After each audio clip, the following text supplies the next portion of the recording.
Mallikarjuna ಖರ್ಗೆಗೆ 12%, ಜಾಧವ್ಗೆ 88%. Congress online group ನಲ್ಲಿ ಭಾರಿ ಹಿನ್ನಡೆ ಆಗಿದೆ ಮಲ್ಲಿಕಾರ್ಜುನ ಖರ್ಗೆ ಅವರಿಗೆ.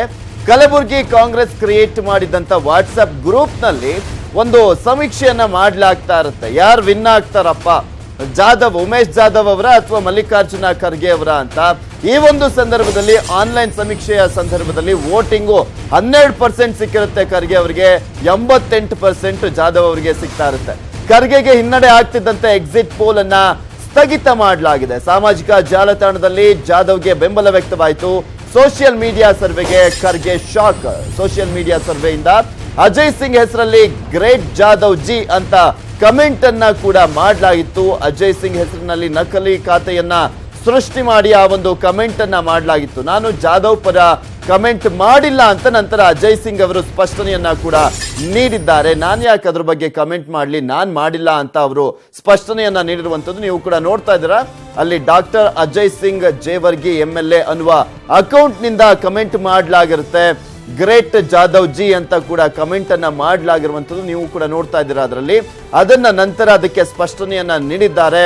ಜೇವರ್ಗಿಯ ಶಾಸಕರಾಗಿರುವಂತಹ ಅಜಯ್ ಸಿಂಗ್ ಅವರು, ನಾನು ಆ ರೀತಿಯಾಗಿ ಯಾಕೆ ಕಮೆಂಟ್ ಮಾಡಕ್ ಹೋಗ್ಲಿ, ಅದ್ಯಾವುದೋ ಫೇಕ್ ಅಕೌಂಟು, ನಂದಲ್ಲ ಅಂತ ಕೂಡ ಅದನ್ನ ಸ್ಪಷ್ಟನೆಯನ್ನ ನೀಡುವಂತ ಪ್ರಯತ್ನವನ್ನ ಮಾಡಿದ್ದಾರೆ. ಅಜಯ್ ಸಿಂಗ್ ಅವರ ಹೆಸರಿನಲ್ಲಿ ನಕಲಿ ಖಾತೆಯನ್ನ ಸೃಷ್ಟಿ ಮಾಡಿ ನಾನು ಜಾಧವ್ ಪರ ಅಂತ ಅದೊಂದು ರೀತಿಯಾಗಿ ಆ ರೀತಿಯಾಗಿ ಬಿಂಬಿಸುವಂತ ಕೆಲಸವನ್ನ ಮಾಡಲಾಗಿತ್ತು. ಮತ್ತೊಂದ್ ಕಡೆ ಕಾಂಗ್ರೆಸ್ ಏನು ಅಕೌಂಟ್ ನಿಂದ, ಕಲಬುರಗಿ ಕಾಂಗ್ರೆಸ್ ಅಕೌಂಟ್ ನಿಂದ ಕ್ರಿಯೇಟ್ ಆಗಿದ್ದಂತ ಒಂದು ಏನು ಪೋಲ್ ಒಂದು ರೀತಿಯಾಗಿ ಆನ್ಲೈನ್ ಪೋಲ್ ಅನ್ನ ಮಾಡಲಾಗಿತ್ತು. ಈ ಒಂದು ಸಂದರ್ಭದಲ್ಲಿ 88% ಉಮೇಶ್ ಜಾಧವ್ ಅವರಿಗೆ ಬೆಂಬಲ ವ್ಯಕ್ತವಾಗಿದ್ರೆ, ಕೇವಲ 12% ಸೋಲಿಲ್ಲದ ಸರದಾರ ಅಂತ ಕರೆಸಿಕೊಳ್ಳುವಂತ ಮಲ್ಲಿಕಾರ್ಜುನ ಖರ್ಗೆ ಅವರಿಗೆ ಬೆಂಬಲ ವ್ಯಕ್ತವಾಗಿತ್ತು.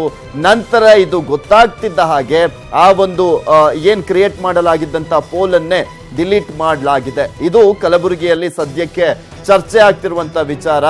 ಏನು ಯೂತ್ಸ್ ಎಲ್ಲ ಹಿಂಗೆಲ್ಲ ಸಪೋರ್ಟ್ ಮಾಡ್ತಿದಾರಲ್ಲ ಅನ್ನೋ ಲೆಕ್ಕಾಚಾರದಲ್ಲೆಲ್ಲ ಕಲಬುರಗಿಯಲ್ಲಿ ಚರ್ಚೆ ಆಗ್ತಾ ಇದೆಯಂತೆ. ಈಗ ಆಲ್ರೆಡಿ ನೋಡಿದೀವಿ, ಉಮೇಶ್ ಜಾಧವ್ ಅವರು ಚಿಂಚೋಳಿಯ ಶಾಸಕರಾಗಿದ್ದಂಥವರು ಆ ಒಂದು ಸ್ಥಾನಕ್ಕೆ ರಾಜೀನಾಮೆಯನ್ನ ಕೊಟ್ಟು ಬಿಜೆಪಿಗೂ ಕೂಡ ಸೇರಿದ್ದಾರೆ. ಆದ್ರೆ ಇದುವರೆಗೂ ರಾಜೀನಾಮೆ ಕೂಡ ಅಂಗೀಕಾರ ಆಗಿಲ್ಲ. ಮತ್ತೊಂದ್ ಕಡೆ ಉಮೇಶ್ ಜಾಧವ್ ಅವರು, ನಾನು ಮಲ್ಲಿಕಾರ್ಜುನ ಖರ್ಗೆ ಅವರ ಎದುರಿಗೆ ನಿಲ್ತೀನಿ ಲೋಕಸಭೆ ಎಲೆಕ್ಷನ್ ಅಲ್ಲಿ, ಬಿಟ್ಟಿದ್ದೆಲ್ಲ ಅದು ಜನರ ತೀರ್ಮಾನ, ನನ್ಗೆ ಗೊತ್ತಿದೆ ಜನರ ತೀರ್ಮಾನ ಏನಿದೆ ಅಂತ, ಅದಕ್ಕೋಸ್ಕರನೇ ನಾನು ರಾಜೀನಾಮೆ ಕೊಟ್ಟು ಇಲ್ಲಿಗೆ ಬರ್ತಾ ಇರುವಂತದ್ದು ಲೋಕಸಭೆ ಎಲೆಕ್ಷನ್ಗೆ ಅಂತ ಕೂಡ ಹೇಳಿದ್ರು. ಇನ್ನು ಆನ್ಲೈನ್ ನಲ್ಲಿ ಈ ಸಮೀಕ್ಷೆಯಲ್ಲಿ ಬಂದಿರುವಂತಹ ಒಂದು ವೋಟಿಂಗ್ಸ್ ಕೂಡ ಎಲ್ಲೋ ಒಂದ್ ಕಡೆ ಕಾಂಗ್ರೆಸ್ ಕಾರ್ಯಕರ್ತರಲ್ಲೂ ಕೂಡ ಆತಂಕವನ್ನ ತಂದೊಡ್ತಾ ಇದೆ. ಮತ್ತೊಂದ್ ಕಡೆ ಇಲ್ಲಿ ಡಾಕ್ಟರ್ ಅಜಯ್ ಸಿಂಗ್ ಜೇವರ್ಗಿ MLA ಅನ್ನುವ ಅಕೌಂಟ್ ಇಂದ ಏನದು ಕಮೆಂಟ್ ಆಗಿತ್ತು ಅದು ಕೂಡ ಸಾಕಷ್ಟು ಗೊಂದಲಕ್ಕೆ ಎಡೆ ಮಾಡಿಕೊಟ್ಟಿತ್ತು. ಎಸ್, ಅಜಯ್ ಸಿಂಗ್ ಅವರು ಸ್ವತಃ ನಮ್ಮ ಜೊತೆ ಮಾತಾಡ್ಲಿಕ್ಕೆ ದೂರವಾಣಿ ಸಂಪರ್ಕದಲ್ಲಿದ್ದಾರೆ. ನಮಸ್ಕಾರ ಸರ್. ನಮಸ್ಕಾರ ಸರ್, ನಿಮ್ಮ ಅಕೌಂಟ್ ಇಂದ ಗ್ರೇಟ್ ಜಾಧವ್ ಜಿ ಅಂತ ಕಮೆಂಟ್ ಆಗಿದೆ ಅನ್ನೋದ್ರ ಬಗ್ಗೆನೇ ಚರ್ಚೆ ಆಗ್ತಾ ಇದೆ. ಇವರು ಉಮೇಶ್ ಜಾಧವ್ ಅವರ ಪರವಾಗಿದ್ದಾರೆ ಅನ್ನೋದ್ರ ಬಗ್ಗೆ. ಹೌದು, ನಾನು ಬೆಳಗ್ಗೆ ಟಿವಿಯಿಂದ ಎಲ್ಲ ಎಲೆಕ್ಟ್ರಾನಿಕ್ ಮೀಡಿಯಾ ಬರ್ತಾ ಇದೆ, ನಾನು ನೋಡಿದ್ದೀನಿ. ಓಕೆ, ಇವಾಗ ನಾನು ಒಬ್ಬ MLA ಆಗಿದ್ದೀನಿ. ನನ್ನ ಅಕೌಂಟ್ ಡಾಕ್ಟರ್ ಅಜಯ್ ಧರ್ಮ್ ಸಿಂಗ್ ಅಂತ ಇದೆ. ಓಕೆ, ಆ ಅಕೌಂಟ್ ಇಂದ ಪೋಸ್ಟ್ ಮಾಡ್ತಕ್ಕಂತ ವಿಷಯಗಳು ಮತ್ತೆ ಮೆಸೇಜಸ್ಗಳು ನನ್ನ ಕಡೆಯಿಂದ ಹೋಗ್ತದೆ, ನನ್ನ ಟೀಮ್ ಇಂದ ಹೋಗ್ತದೆ. ಒಬ್ಬ MLA ಹೆಸರಲ್ಲಿ ಬಹಳಷ್ಟು ಅಭಿಮಾನಿಗಳು ಮತ್ತೆ ಫಾಲೋವರ್ಸ್ ಮತ್ತೆ ಬೇರೆ ಬೇರೆ ಜನ ನಮ್ಮ ಹೆಸರಲ್ಲಿ ಅಕೌಂಟ್ ಓಪನ್ ಮಾಡಬಹುದು. ಆದ್ರೆ ಅದು ಪೋಸ್ಟಿಂಗ್ ನನ್ನ ಕಡೆಯಿಂದ ಇಲ್ಲ.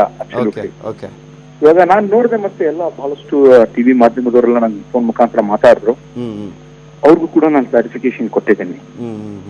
ಸರ್, ಒಂದು ಪ್ರಶ್ನೆ, ಅಜಯ್ ಸಿಂಗ್ ಅವರಿಗೆ ಎಲ್ಲೋ ಒಂದ್ ಕಡೆ ಮಂತ್ರಿ ಪದವಿಯನ್ನ ತಪ್ಪಿಸಲಾಗಿತ್ತು, ಆ ಒಂದು ಅಸಮಾಧಾನ ಇದೆ. ಸೊ ಹೀಗಾಗಿ ಎಲ್ಲೋ ಒಂದ್ ಕಡೆ ನಿಮ್ಮ ಅಭಿಮಾನಿಗಳು ಅವರಿಗೆ ಸಪೋರ್ಟ್ ಮಾಡ್ತಿರ್ಬೋದು ಅಂತ ಅನ್ಸುತ್ತಾ? ಇಲ್ಲ, ಇವಾಗ ಆಕ್ಚುಲಿ ನಾವು ಮೊನ್ನೆ ತಾನೇ ಒಂದು ಕಾರ್ಯಕ್ರಮ ಮಾಡಿದ್ವಿ. ಮಾನ್ಯ ಖರ್ಗೆ ಸಾಹೇಬರು ಕೂಡ ಜೇವರ್ಗಿ ಬಂದಿದ್ರು. ಲಾಸ್ಟ್ ಸಂಡೇ ನಡೆದಿರುವಂತಹ ಒಂದು ಕೋನ ಹಿಪ್ಪರ್ಗ ಬ್ರಿಡ್ಜ್ ಒಂದು ಕಾರ್ಯಕ್ರಮದಲ್ಲಿ ಅವರು ಭಾಗಿಯಾಗಿದ್ರು. ಎಲ್ಲ ನಮ್ಮ ಕಾರ್ಯಕರ್ತರು ಸಹಸ್ರ ಸಂಖ್ಯೆಯಲ್ಲಿ, ಸಾವಿರಾರು ಸಂಖ್ಯೆಯಲ್ಲಿ ಬಂದಿದ್ರು. ಅದರಲ್ಲೂ ಕೂಡ ಕ್ಲಾರಿಫೈ ಮಾಡಿದ್ದೀನಿ ನಾನು. ಯಾಕಂದ್ರೆ ಇಲ್ಲಿ ಬಹುಶಃ ವಿರೋಧ ಪಕ್ಷದವರು ಒಂದು ಗೊಂದಲ ಕ್ರಿಯೇಟ್ ಮಾಡಿ ಇದರ ಒಂದು ಲಾಭ ಪಡ್ಕೊಳ್ಬೇಕಂತ ಒಂದು ಉದ್ದೇಶದಿಂದ ಮಾಡ್ತಾ ಇರ್ಬೋದು. ಆದ್ರೆ ಆ ಒಂದು ಕಾರಣಕ್ಕೆ ಯಾವ ಒಂದು ಗೊಂದಲ ಇಲ್ಲ ಪಕ್ಷದಲ್ಲಿ. ಒಟ್ನಲ್ಲಿ ನಮ್ದಂತೂ ಸಪೋರ್ಟ್ ಇಲ್ಲ ಅಂತ ಹೇಳ್ತಿದ್ದೀರಾ. Thank you so much sir, news 18 ಕನ್ನಡದ ಜೊತೆ ಮಾತನಾಡಿದ್ದಕ್ಕೆ. ಸಿದ್ದರಾಮಯ್ಯ ಪುಂಗಿದಾಸ ಎಂದು ಈಶ್ವರಪ್ಪನವರು ವ್ಯಂಗ್ಯವನ್ನು ಮಾಡಿದ್ದಾರೆ. ವಿಧಾನಸಭಾ ಕ್ಷೇತ್ರಕ್ಕೆ ಇಬ್ಬರು ರಾಜೀನಾಮೆಯನ್ನ ನೀಡೋಣ, ಶಿವಮೊಗ್ಗದಲ್ಲಿ ನಾನು ನಿಲ್ತೇನೆ, ಬಾದಾಮಿಯಲ್ಲಿ ನೀವು ನಿಲ್ಲಿ, ನೋಡೋಣ ಆಮೇಲೆ ಜನರು ಯಾವ ರೀತಿಯಾಗಿ ವೋಟ್ ಮಾಡ್ತಾರೆ, ಯಾರನ್ನ ಗೆಲ್ಲಿಸ್ತಾರೆ, ಯಾರ ಪರವಾಗಿ ಇದ್ದಾರೆ ಜನ ಅನ್ನೋದು ಗೊತ್ತಾಗುತ್ತೆ ಅಂತ ಈ ರೀತಿಯಾಗಿ ಟಾಂಗ್ ಅನ್ನ ನೀಡಿದ್ದಾರೆ ಮಾಜಿ DCM ಆಗಿರುವಂತ ಈಶ್ವರಪ್ಪನವರು ಸಿದ್ದರಾಮಯ್ಯನವರಿಗೆ. ಸಿದ್ದರಾಮಯ್ಯನವರು ಪುಂಗಿದಾಸ ಅಂತ ಈಶ್ವರಪ್ಪನವರು ವ್ಯಂಗ್ಯವನ್ನಾಡಿದ್ದಾರೆ ಮಾಜಿ CM ಆಗಿರುವಂತಹ ಸಿದ್ದರಾಮಯ್ಯನವರ ಬಗ್ಗೆ. ವಿಧಾನಸಭಾ ಕ್ಷೇತ್ರಕ್ಕೆ ಇಬ್ರು ಕೂಡ ರಾಜೀನಾಮೆಯನ್ನ ಕೊಡೋಣ, ನಾನು ನನ್ನ ಕ್ಷೇತ್ರದಲ್ಲಿ ರಾಜೀನಾಮೆಯನ್ನ ಕೊಡ್ತೀನಿ, ನೀವು ನಿಮ್ಮ ಕ್ಷೇತ್ರದಲ್ಲಿ ರಾಜೀನಾಮೆಯನ್ನ ಕೊಟ್ಟು ವಿಧಾನಸಭೆ ಎಲೆಕ್ಷನ್ ಅನ್ನ ಎದುರಿಸೋಣ, ಆಮೇಲೆ ಗೊತ್ತಾಗುತ್ತೆ ಅಂತ ಇದು ಒಂದು ರೀತಿಯಾಗಿ ವ್ಯಂಗ್ಯವನ್ನ ಆಡ್ತಾ ಕಿಚಾಯಿಸುವಂತ ಕೆಲಸವನ್ನ ಮಾಡಿದ್ದಾರೆ. ಬಾದಾಮಿ ವಿಧಾನಸಭಾ ಕ್ಷೇತ್ರಕ್ಕೆ ನಮ್ಮ ಅಭ್ಯರ್ಥಿಯನ್ನ ಹಾಕ್ತೀವಿ, ಶಿವಮೊಗ್ಗ ವಿಧಾನಸಭಾ ಕ್ಷೇತ್ರಕ್ಕೆ ನೀವು ನಿಮ್ಮ ಅಭ್ಯರ್ಥಿಯನ್ನ ಯಾರನ್ನಾದ್ರೂ ಹಾಕೊಳ್ಳಿ, ಎರಡು ಕ್ಷೇತ್ರದಲ್ಲಿ ನಾವು ಗೆಲ್ದಿದ್ರೆ ಸನ್ಯಾಸತ್ವವನ್ನ ನಾನು ಸ್ವೀಕಾರ ಮಾಡ್ತೀನಿ ಅಂತ ಈಶ್ವರಪ್ಪನವರು ಸವಾಲನ್ನ ಹಾಕಿದ್ದಾರೆ ಮಾಜಿ CM ಆಗಿರುವಂತ ಸಿದ್ದರಾಮಯ್ಯನವರ ಮೇಲೆ. ಇಲ್ಲಿ ಮಾಜಿ CM ಆಗಿರುವಂತಹ ಸಿದ್ದರಾಮಯ್ಯನವರು ಮತ್ತೊಂದ್ ಕಡೆ ಮಾಜಿ DCM ಆಗಿರುವಂತಹ ಈಶ್ವರಪ್ಪನವರ ನಡುವೆ ವಾಗ್ಯುದ್ಧ ವಾಕ್ಸಮರ ಮುಂದುವರೆದಿದೆ. ಇನ್ನೂ ಕೂಡ ಒಂದ್ಸಲಿ ಟಾಂಗ್ ಕೊಟ್ರೆ ಮತ್ತು ಒಂದ್ಸಲಿ ಈಶ್ವರಪ್ಪನವರು ಟಾಂಗ್ ಅನ್ನ ಕೊಡ್ತಾ ಇದ್ದಾರೆ. ಒಬ್ಬರಿಗೊಬ್ಬರು ಇಲ್ಲಿ ಕೆಸರನ್ನ ಎರಚುವಂತ ಕೆಲಸವನ್ನ ಮಾಡ್ಕೊಳ್ತಾ ಇದ್ದಾರೆ. ಇವತ್ತು ಮತ್ತೊಂದು ಸವಾಲನ್ನ ಹಾಕಿದ್ದಾರೆ ಈಶ್ವರಪ್ಪನವರು, ನಾನ್ ನನ್ನ ಕ್ಷೇತ್ರ ರಾಜೀನಾಮೆ ಕೊಡ್ತೀನಿ ಸ್ವಾಮಿ, ನೀವು ನಿಮ್ ಕ್ಷೇತ್ರಕ್ಕೆ ರಾಜೀನಾಮೆಯನ್ನ ಕೊಡಿ ಅಂತ ಹೇಳ್ತಾ ಇದ್ದಾರೆ.